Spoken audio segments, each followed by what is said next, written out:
आध्यात्मिकास चतस्रः आध्यात्मिकास चतस्रः प्रकृत्युपादान काल भाग्याख्या।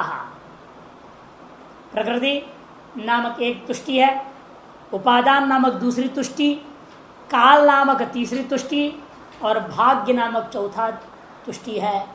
इन चार तुष्टियों को आध्यात्मिक तुष्टि मानी जाती है, ये भीतरी चीज होने से, और बाह्य विषयों परत पंच और बाह्य पांच विषयों को परम से पांच प्रकार की तुष्टि, कुल 9 प्रकार की तुष्टि हो गई। तुष्टयो अभिमता नव आध्यात्मिका इति।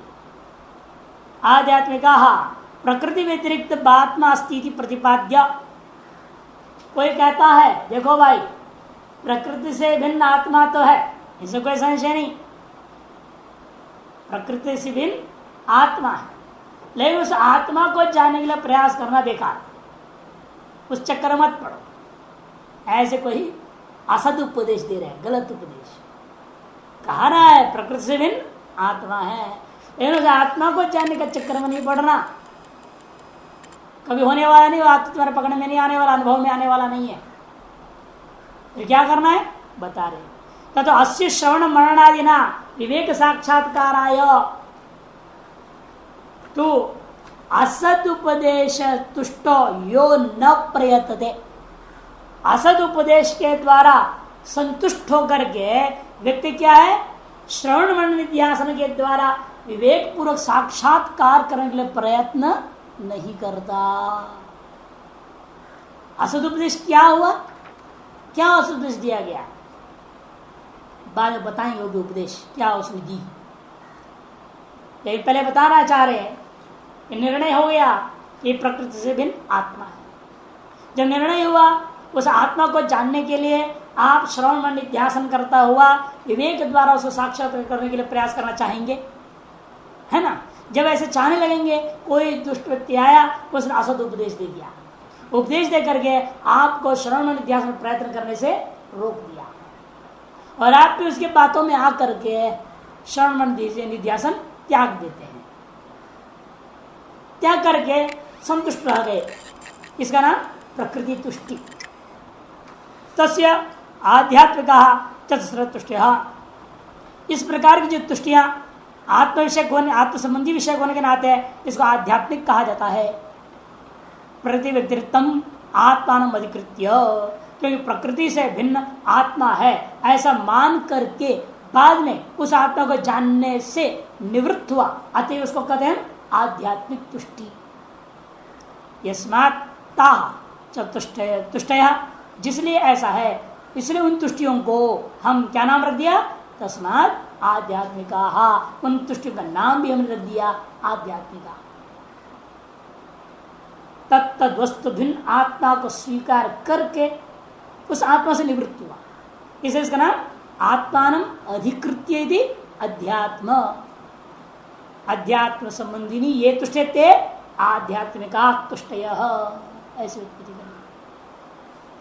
कहा था वे कौन कौन है, इत्यतः प्रकृति उपादान काल भाग्याख्या। प्रकृति आदि आख्या शांता तथोक्ता। प्रकृति आदि है नाम जिनका ऐसी आध्यात्मिक तुष्टियां 4 है। प्रकृति नाम का आध्यात्मिक तुष्टि 1, उपादान नाम का आध्यात्मिक तुष्टि 2, काल नाम का आध्यात्मिक तुष्टि 3 और भाग्य नाम का आध्यात्मिक तुष्टि 4। तत्र प्रकृत्याख्य तुष्टि यथा, उनमें से पहला वाला है प्रकृति नाम की तुष्टि, उसका वर्णन करने जा रहे। कस्यचित् उपदेश विवेक साक्षात्कारो ही प्रकृति परिणाम भेद तंच प्रकृतिरेव करोति थी किं कृतं तेन ध्यानाभ्यासेन। किसने बोला अरे भाई थोड़ा अक्ल तो लगाओ, उस आत्मा के पीछे क्यों पड़े हो, ये शास्त्रों को क्यों पढ़ रहे हो, श्रवण मनन निध्यासन करना चाहते हो, ध्यान करना चाहते हो, जप करना चाहते हो, क्या जरूरत है सब करने का। ऐसे करने के बाद भी होगा क्या, विचार करके तो देखो, मुक्ति कौन देगा, प्रकृति तो देगी ना।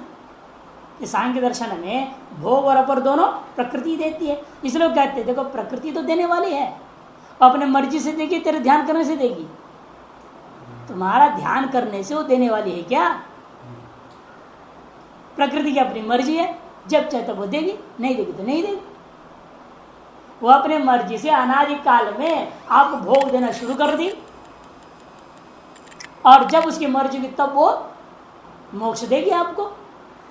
तो प्रकृति की जब मर्जी से मोक्ष मिलना ही है, फिर हमारा प्रयत्न करने का क्या लाभ होगा? व्यर्थ है ना प्रयत्न। फिर ध्यानाभ्यास ज्ञानाभ्यास व्यर्थ हो गया। इसीलिए उसे छोड़ो इन चीजों को और प्रकृति का ही पुजारी बन जा, ताकि प्रकृति की कृपा हो जाए जल्दी, और प्रकृति तुम्हारे को भला करेगी, मुक्ति देगी। इसे कहते हैं कस्यचित उपदेश है। किसी के प्रति ऐसा उपदेश दिया क्या? विवेक साक्षात्कार हो ही, विवेक पूर्वक आत्म साक्षात्कार कौन कराता है? वह भी एक प्रकृति का ही परिणाम भेद है। मुझे आत्म साक्षात्कार हो गया ऐसा कौन कहेगा? आत्मा बोलेगा क्या? यह भी एक, जैसे मैंने घट का साक्षात्कार कर लिया, ये क्या है? ये बुद्धि का परिणाम है ना, वृत्ति विशेष है। उसे मैंने आत्म साक्षात्कार कर लिया, ये भी क्या होगा? बुद्धि का ही एक वृत्ति विशेष है, अर्थात प्रकृति का परिणाम भेद है। वो प्रकृति का ही एक परिणाम भेद विशेष है। जो ये आप निर्णय ले रहे हो, मैं आत्म साक्षात, मुझे आत्म साक्षात्कार हो गया, या मैंने आत्म साक्षात कर लिया, इसे मैं मुक्त हो गया हूं, ये जो वृत्ति बन रहा है ये भी प्रकृति का ही एक परिणाम विशेष है। तंच प्रकृति रेव करोति, और वो वृत्ति विशेष कौन करेगी? प्रकृति तो करने वाली है ना, क्योंकि आप सांख्य मत में तो प्रकृति में कर्तृत्व मानते हो, आत्म में कर्तृत्व मानते भी नहीं। आते हुए तार्श वृत्ति में बनाएगी कौन? प्रकृति ही बनाएगी। फिर तुम क्यों परेशान हो? क्यों नाक दबा के बैठ रहे हो बेमतलब? कहते हैं किंकृत तेरे ध्यान अभ्यास है ना, ये प्राणायाम है, योगाभ्यास है, ध्यान है, भजन है, जप है, तप है, फालतू ये सब है। क्या करोगे उसे? क्या लाभ होगा उसे? तस्मात् एवमेवास्ववत्स, ए बच्चा तू फालतू क्यों परेशान हो रहा? ये सब झंझट वंझट छोड़ो, खाओ पियो मौज मस्ती से रहो, प्रकृति के पुजारी बने रहो। प्रकृति जब चाहेगी तब ऐसी वृत्ति बना देगी और तुम्हें मुक्त कर देगी। इति यायम उपदेष्टव्य से तुष्टि, ऐसा जो उपदेश दिया गया, इस उपदेश से सुन करके शिष्य को प्रकृति विषय जो तुष्टि हुई, उसे सोचा ठीक है, ठीक बोल रहा है बाबा, प्रकृति देने वाली है, फिर मैं क्यों सब लफड़े में पड़ू? चलो खाओ पियो मौज करो, भंडारा खाओ, आनंद से रहो। है क्या जरूरत है ध्यान भजन जब तक? सोते रहो, आराम से सो, 9 बजे तक आराम से सो। जब नींद टूट जाए अपने आप में पूर्ण रूपेण, अब तो पूर्ण रूपेण टूटता है ना, पहले अब जग जाते मजबूरी, क्या करें, 4 बजे उठना है, 3:30 बजे उठना है, मोह मान लिए हो, इसे नींद चाहे पूरी हो या ना हो, अपने आप पूर्ण रूपेण खत्म हुआ नहीं हुआ वृत्ति तो भी आप उठ जाते। कई लोग तो अलार्म लगा कर घंटी बजने और खट से उठ के खड़े हो जाते बेचारे। क्या जरूरत है सब? बोलते हैं कि जैसे तुम्हारा स्वप्न है ना, जागने पर तुम्हारा स्वप्न टूट जाता है, ये सारा जगत ईश्वर का स्वप्न है, ईश्वर जाग जाएगा, तुम मुक्त हो जाओगे। क्या जरूरत है? कुछ जरूरत नहीं करने को, ईश्वरीय स्वप्न है ना, ईश्वरीय कल्पना है, ब्रह्मा जी की कल्पना है। ये ब्रह्मा जी की कल्पना है, जिस दिन ब्रह्मा जी जग जाएंगे तो आप सब मुक्त हो ही जाएंगे, उनकी कल्पना खत्म हो जाएगी। लेकिन अंतर है, स्वप्न खत्म होना अलग चीज है, स्वप्न पदार्थ में मुक्त होना अलग चीज है। स्वप्नस्थ जीव मुक्त हो गए क्या? स्वप्न केवल खत्म हो गया, स्वप्नस्थ जीव मुक्त नहीं हुए, वो मर गए एक तरह से, मुक्त हुए नहीं। दोबारा उनका स्वप्न में आ सकते हैं, दोबारा वो सारे मुस्लिम दोबारा खड़े हो जाएंगे, क्या कर लोगे? दोबारा नहीं आते क्या स्वप्न? एक बार जो स्वप्न हो गया वो बारंबार भी आ सकते हैं, निर्भर होगा उस स्वप्न पदार्थ में आपकी कितनी आसक्ति हो गई है। यदि स्वप्न पदार्थ में किसी स्वप्न में आपकी आसक्ति बढ़ जाती है तो बारंबार स्वप्न आएगा, बारंबार और आसक्ति बढ़ेगी और उसी को बारंबार देखना चाहिए। भक्त लोगों को भगवान का स्वप्न बार बार क्यों होता है? उनकी जो भक्ति इतनी होती है भगवान के प्रति, जहां भगवान का दृश्य दिखाई दिया उसे पूर्ण रूपेण आसक्त हो जाते हैं, इतनी आसक्त हो जाते हैं उस विषय के साथ तन्मय हो जाते हैं। इस बात से स्वप्न भूता उस भगवान रूपी पदार्थ की वासना इसे दृढ़ हो जाती है, रोज जो सोएगा तो रोज वही स्वप्न आएगा, भगवान की स्वप्न आएगा। यथा उसी प्रकार से किसी बदमाश को याद करके सो जाओगे ना, उस स्वप्न पदार्थ भय से तादाद में हो गए बदमाश को प्रति, बार बार बदमाश स्वप्न में आते रहेगा। कहने का तात्पर्य स्वप्न पदार्थ में हमारी आसक्ति कितनी होती है उस पर निर्भर है, उस स्वप्न पदार्थ को दोबारा स्वप्न में आना अथवा न आना। इसलिए इनका कहना है वो सब तुष्टियों में ही आ जाते, इसलिए प्रकृति सब देने वाली है तो आज हमें ध्यान भजन करने की जरूरत क्या है। अरे सन्यासी के क्या लाभ है, बेकार सन्यासी हो गए। अच्छा था कोई स्त्री को लेते, शादी कर लेते, बच्चा बच्चा पैदा करते, मौज मस्ती करते, नहीं टूर करते, ऑल द वर्ल्ड टूर। आजकल तो शादी के बाद वर्ल्ड टूर हो गया। पहले जमाना होते थे मसूरी चला गया, इधर वृंदावन गार्डन्स चला गया, है ना, शिमला चले जाते थे शादी करके। आज के लिए सब तो कुछ नहीं हो, तो किसी भी दिन जा सकते हैं, आ सकते हैं। आज भी शादी के बाद हनीमून का मतलब वर्ल्ड टूर, पेरिस जाएंगे, कहाँ कहाँ जाएंगे, विदेशों के सिंगापुर जाएंगे, कई देशों में घूम घाम के आएंगे पति पत्नी। यहाँ मौज थी, फसल छोड़ करके महात्मा हो गए, बेकार है। ऐसे प्रकृति में ही प्रकृति देगी, इसे हमें कुछ करने की जरूरत नहीं, ऐसा सोचकर संतुष्ट होकर बैठ गया, अपने साधन भजन त्याग देता है। ऐसे व्यक्ति को हम कहते हैं प्रकृति तुष्टि वाला व्यक्ति। क्या है वो? प्रकृति तुष्टि वाला व्यक्ति है।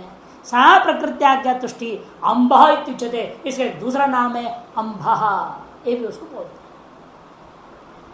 हैं। अब उपादान नामक यदि प्रकृत्य प्राकृत्य विवेक ख्याति न सा प्रकृति मात्रात् भवति माभूत सर्वस सर्वदा। कहते हैं यदि प्रकृति मुक्ति देने वाली है तो प्रकृति सबको क्यों नहीं दे देगी एक साथ? क्योंकि प्रकृति सबके लिए समान है ना।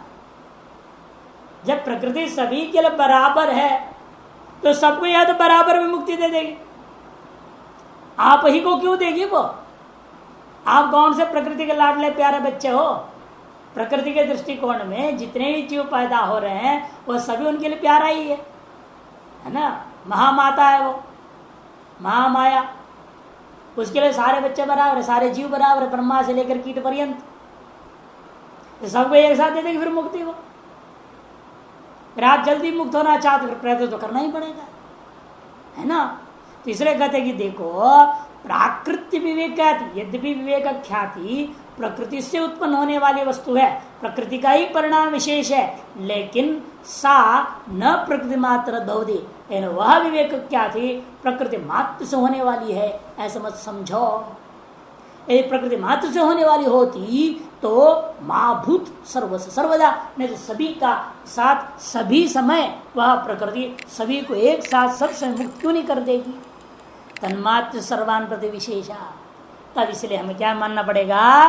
केवल प्रकृति मुक्ति का कारण नहीं, किंतु तन्मात्राएं भी मुक्ति का कारण है। ये जो तन्मात्राएं आपके जीव से जुड़ा हुआ है ना, ये तन्मात्र जब तक बनी रहेगी तब तक बार बार जन्म होता रहेगा। इसलिए वेदांत में क्या कहते हैं? जैसे आप जीवन मुक्त हो जाते हो, अत्रैव प्राणा समोलीयन्ते, आपके सारे भूत जो आपके हर जन्म में साथ जाते थे सुख शरीर के साथ, वो क्या हो जाएंगे? आप वो सुख शरीर भी विघटित हो जाएगा। वो सारी इंद्रियां अपने अपना देवताओं में लय हो जाएंगे, और जो पंच महाभूत जो भी उपादान कारण है हर शरीर का, वो क्या हो जाएगा? अपने अपने पंच महाभूतों में लीन हो जाएगा। पूरा सुख शरीर विघटित हो जाता है, नष्ट हो जाता है, तब मुक्त हो जाता है। इसीलिए केवल प्रकृति से विवेक ख्याति उत्पन्न हो उतने मात्र से मुक्ति होगी ये नहीं सोचना, किंतु तन्मात्राओं के ही भी सहायता से मुक्ति होती है, ऐसा दूसरे ने उपदेश दिया। तन्मात्र से सर्वान प्रति अविशेषा प्रव्राज्यास्तु सा भवति, और वह जो तब संभव है जब हम संन्यास ग्रहण करते। संन्यास ग्रहण के बिना तन्मात्राओं का विघटन करना संभव नहीं। जब संन्यास ले लोगे, सकल भोग को त्याग दोगे, विरक्त होकर ब्रह्मचर्य पालन करोगे, तब क्या होगा? ये सारे तन्मात्राएं जो बंधन के कारण थी वो ढीले पड़ जाएंगे। क्योंकि प्रकृति तन्मात्र से पहले से शब्द से क्या लेना?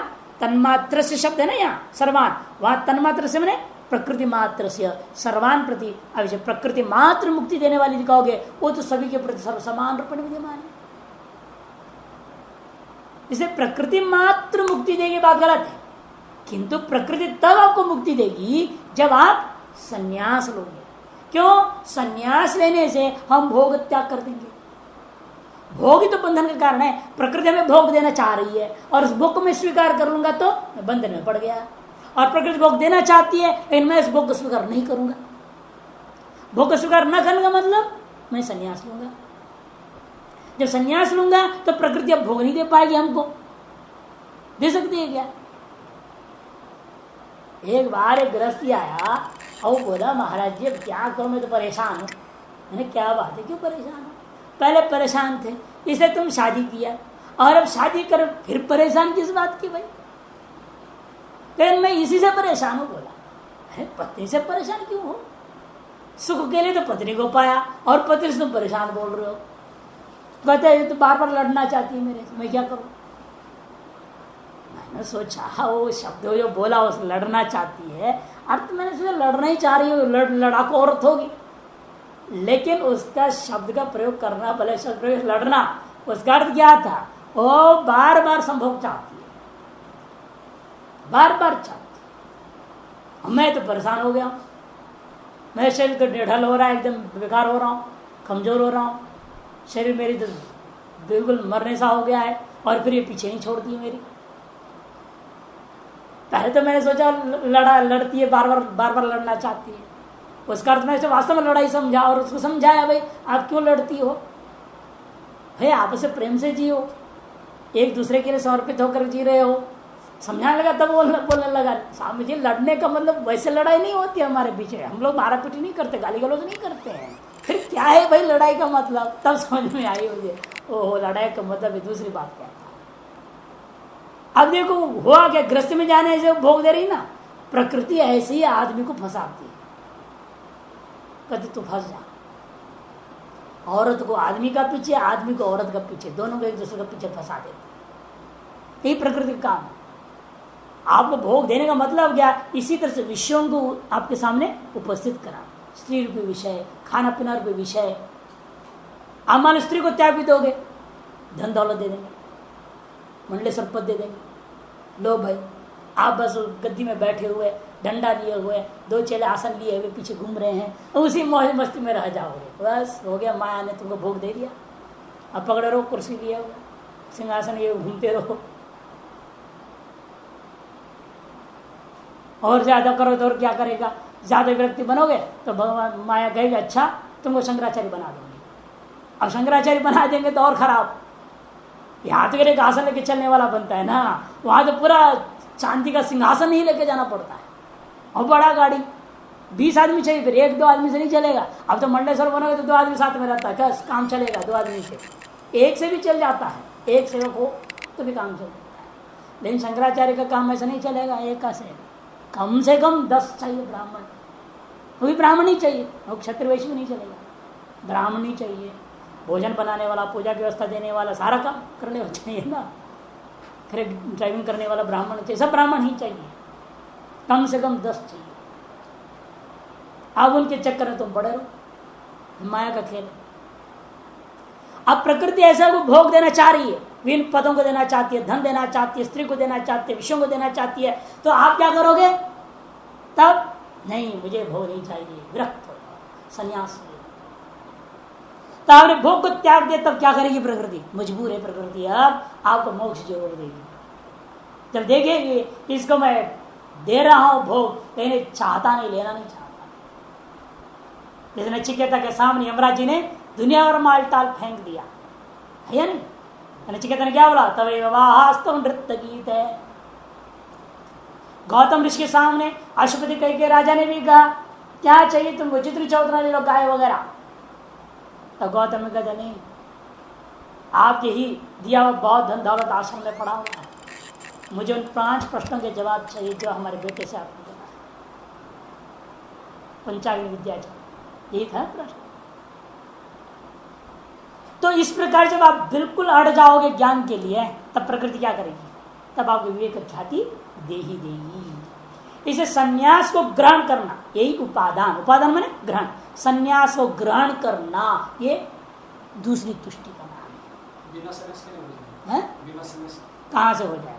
जो सफेद में रखना अच्छे मिस्टेक, अरे जितना भी रहे वो है माया लिप्त जाता है, चाहे जितना ऐसे देखेंगे बस।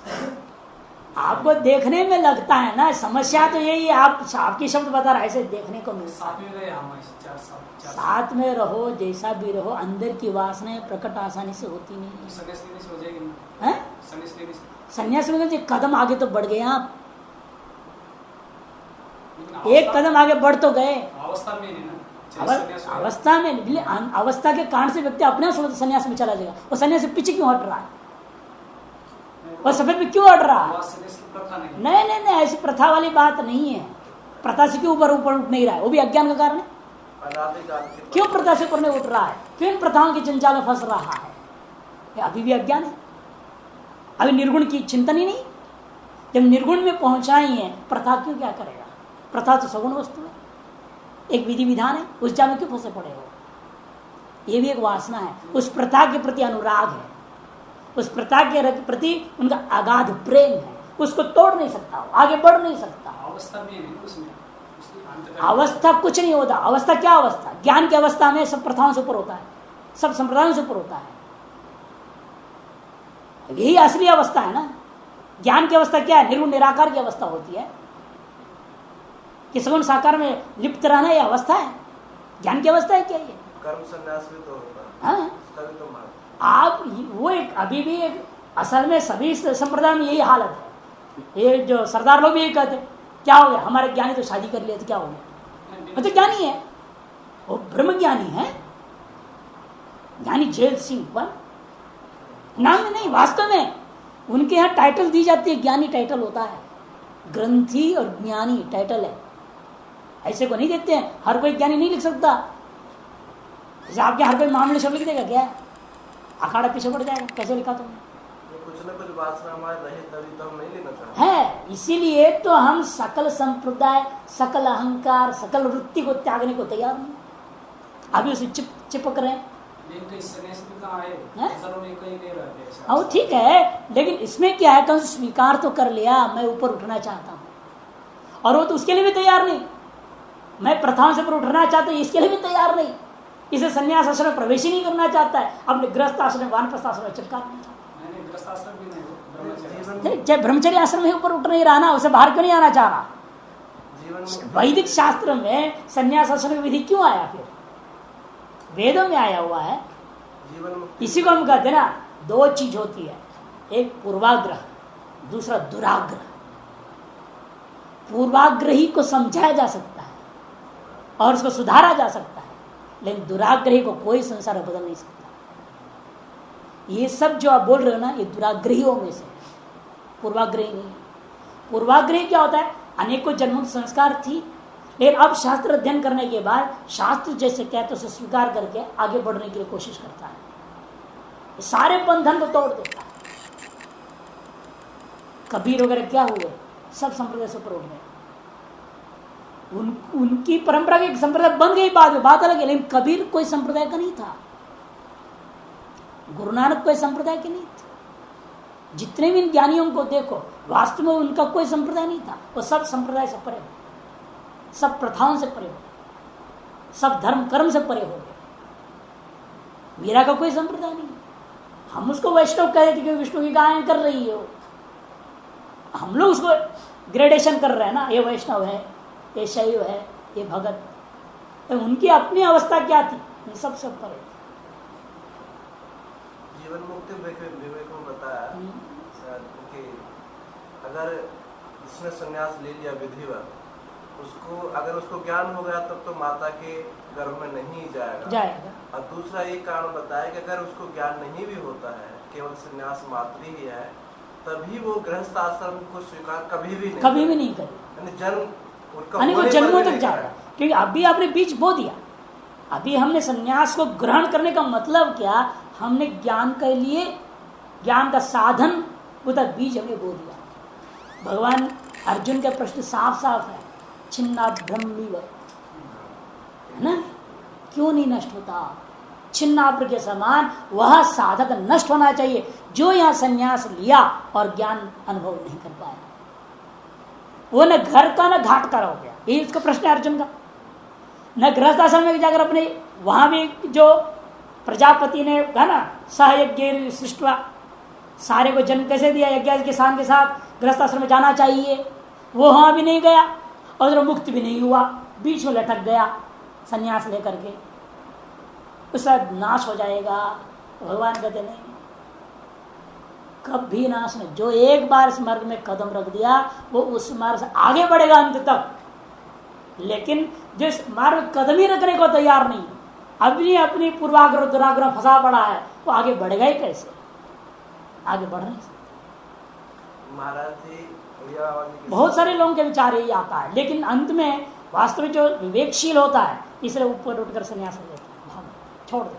बाबा से बोला महाराज। और कई लोग अभी देखा गया कि हमने देखा यहाँ हिमालय में जब देखते हैं कि हम वहां रहकर संन्यास लेके बाद जी नहीं सकते, जैसे एक माध्य संप्रदाय के साधु थे, वो वहां रहते हुए अद्वैत संन्यास तो होकर के वहां समाज में तो जी नहीं सकते, मार डालेंगे लोग।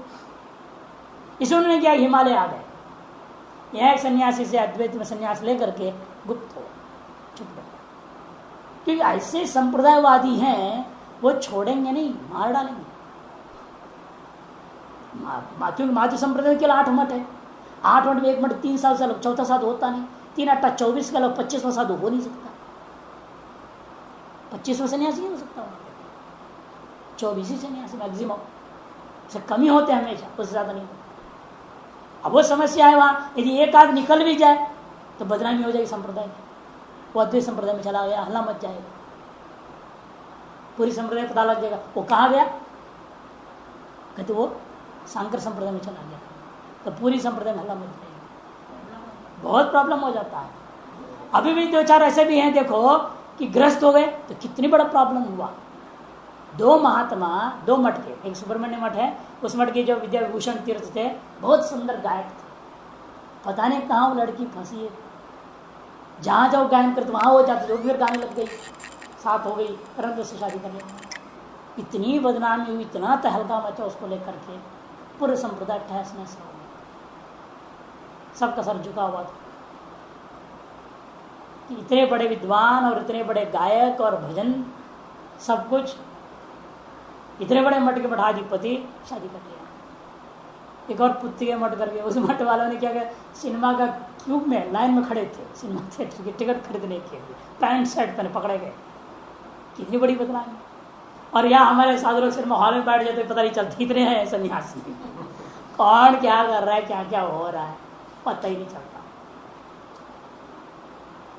वासना इतना आसान है क्या उभर जाना उससे? इसलिए इनका कह रहा है, सांख्य वाले भी मान रहे हैं, दूसरा तो दौड़ो, सांख्य भी कह रहा है संन्यास ग्रहण करना बहुत बड़ा कदम हो जाएगा। मैंने भी पूछा था, बोले तेरा पाप बोल रहा है। महाराज जी के शिष्य से पक्का महात्मा है, मैंने कि महाराज जी ब्रह्मचारी में भी तो बोध हो सकता है ना? हाँ हो सकता है, तो मैं संन्यास ना लिया तो तेरा पाप बोलता है।